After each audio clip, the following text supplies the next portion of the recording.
only one critical point. Or you have to have two. You could only get one, but there might be because you're missing one. Probably. 4x squared, so you can't divide off the x squared. You can divide off the 4, but x squared said equal to 0, the other critical number.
Jamie Taylor's on.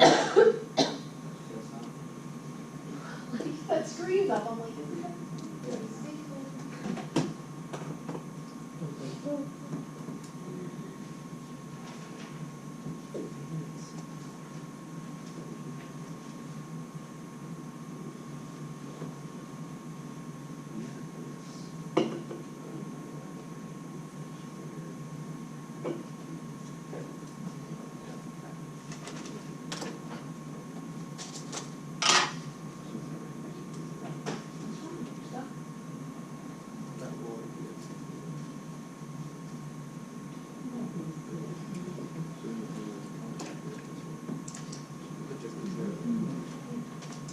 Okay. Does that mean that all the critical points is gonna be 0? Typically, yes. So can it go The up? derivative is 0 at all the critical points, not the ordered pair value. Question? Do you have to have two critical numbers? No, you could have none, 1, 2, 5. 52. Can it go up? Yep. So let's look at this. If I try to set this function equal to 0, can I just solve it and find the x-intercepts? No, this is why we have to move on and go, oh, we need something else. So if a college algebra student came to me with this question, they're like, they couldn't do it, right? They're kind of stuck because they're not able to factor. Their like big default is factor. It doesn't factor. So, but you're beyond that, you're moving on in the world. So you say, oh, lucky me, I know how to take first derivative. So we do that. Negative 4x cubed plus 12x squared, right? Plus 0. Everybody's good with the first derivative. Now, to solve it, we set it equal to 0 and say, oh, what do they have in common? Negative 4x squared, which leaves me with what, x minus 3? Now, I have been very, very, just dividing off numbers. It's fine, if you want to divide off negative 4, you can, but you can't divide off the variable because it's one of your critical numbers. So if you divide off the negative 4 and you have 0 equals x squared times x minus 3, that's fine. Now, x squared equals 0, x minus 3 equals 0. 0 doesn't have a plus and a minus. I mean, technically I should say plus or minus the square root of 0, but 0 is neither positive nor negative, it's just 0. And then my plus 3, x equals 3. And then just because I want to know, f of 0 is 0, 0, negative 20. So I have this ordered pair, 0, negative 20. And then f of 3, 169. negative 81 minus something, minus 20, how much? I have 169. Negative 169? I have 169.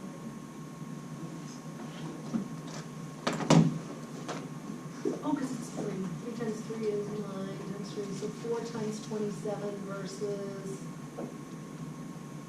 how much you get? 7? And you both got the same? 169. Anybody else get a number? Because we're having a big debate up here. Yeah, maybe Negative two. 209. Jamie, what'd you get? 169. So, Negative 2 high.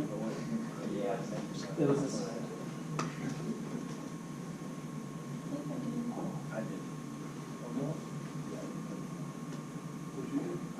when I plug in 3, this should be negative 81 plus 4 times 3 times 3 times 3 is 27 minus 20.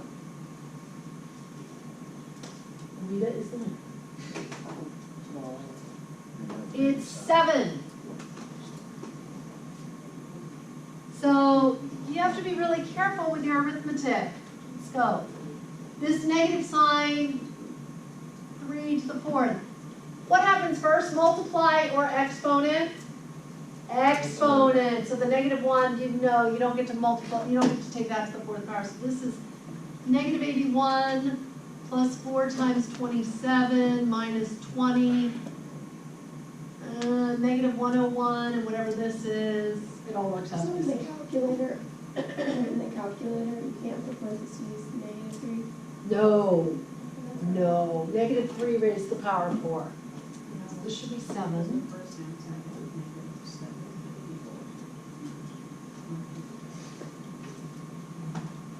Okay, those points, those are our critical numbers.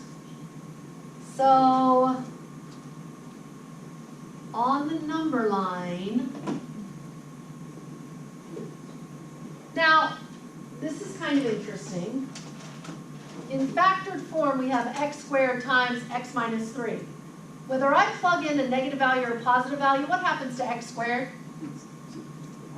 It's positive, because a negative times a negative is positive, a positive times a positive is positive.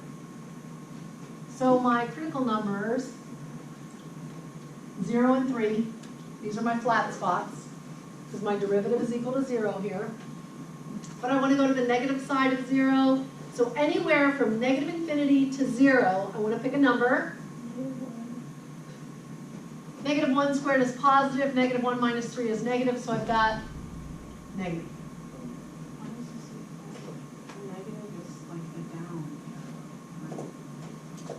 Yes.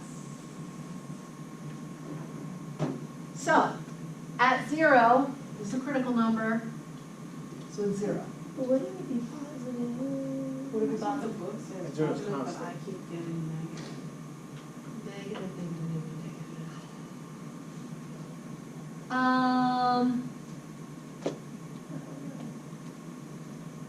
Oh, because if we plug it into the original derivative before we factor off the negative 4, come back to here. Right, then we'll have a negative times a negative, which is positive. So if you've divided anything off to make your factoring easier, you have to go back to the original derivative before you divide anything off to plug in. That'll help us get the signs that we expect to happen. Between 0 and 3, what happens?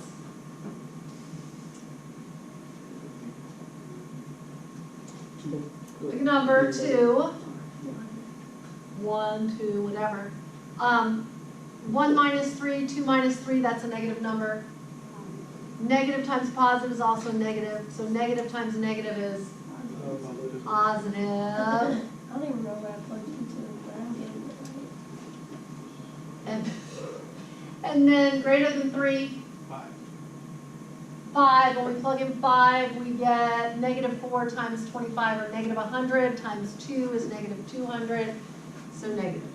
So our sign diagram I plugged mine into, goes plus, flat, up, flat, Yeah. down.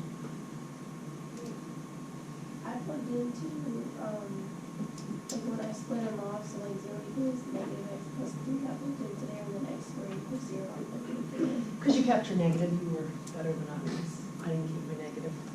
But like I plugged it into those right there. But you had a negative. No, I plugged it into that.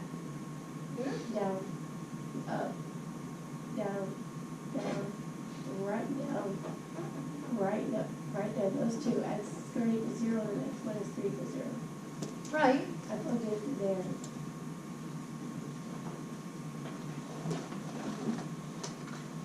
But mine's different from yours, mine's negative x plus 3 and then x squared equals 0. Oh, that's fine. Because you kept your negative inside. But I plugged it into there, not the original. Yeah. But you didn't divide it off. If you divide it off, that's when you get into trouble.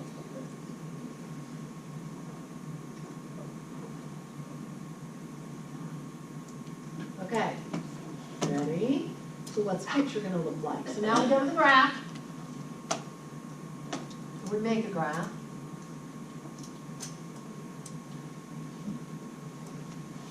And here's my points. 0, negative 20. And 3, 7.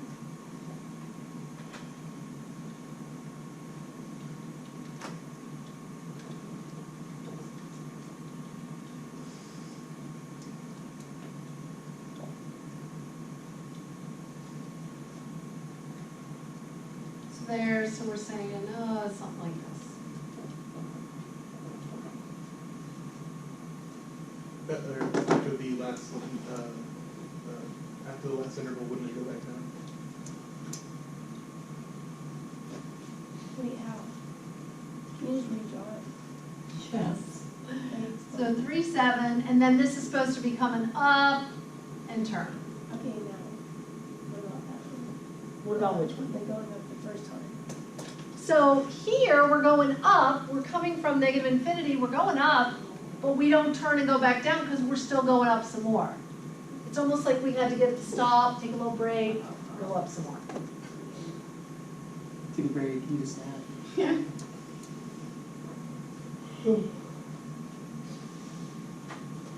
Questions? You have to practice. Not just because I said so. Okay, first derivative test, yes? Yes.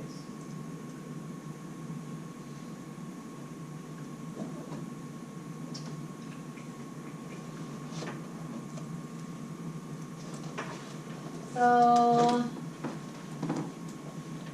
I'll show you what the slide says, so you have a reference.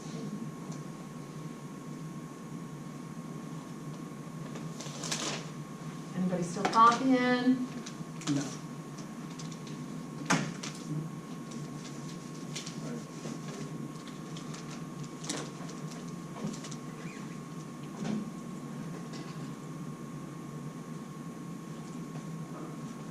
So, here you go. The derivative, factoring, setting each factor equal to 0, we get the 0 and the 3, which we look on this, the behavior, the critical values, this is our sign diagram.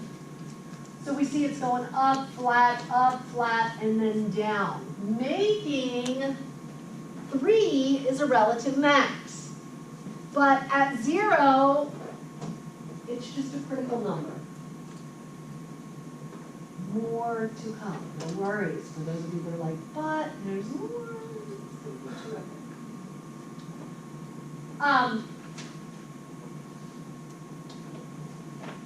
The open intervals of increase are from negative infinity to 0 and from 0 to 3, and the open interval decreasing is 3 to infinity. So here's a rough sketch of what it looks like, very much like the sketch you have in your notes. Remember, where do these points come from? 0, -20, and 3, 7. How do you get these points? Plug them into the original function. Okay, those were polynomial functions. How do you recognize a polynomial function? Doesn't have, your variables are not in the numerator or denominator, right? They're very nice, all the exponents are nice, integer values, it's trivial. Moving on, what about rational functions? When you see that rational function, what do you think of? Four squares from out of Rational. The word is ratio. it's gonna be in that. It's going to be a fraction. You typically have f of x over g of x. When you see that, you have to take the derivative of f of x over g of x. What rule do we use in calculus? Quotient rule. Well, you're like, I don't know, that was on the last test. Remember it, it's cumulative.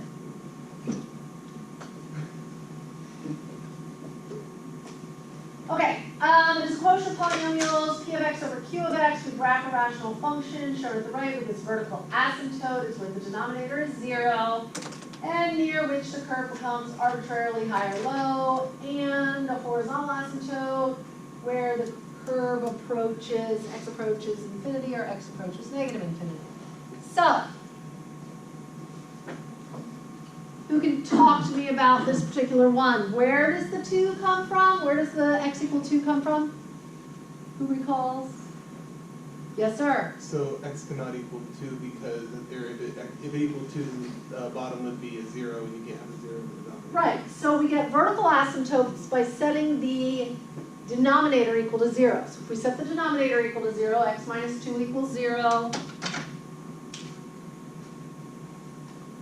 We get the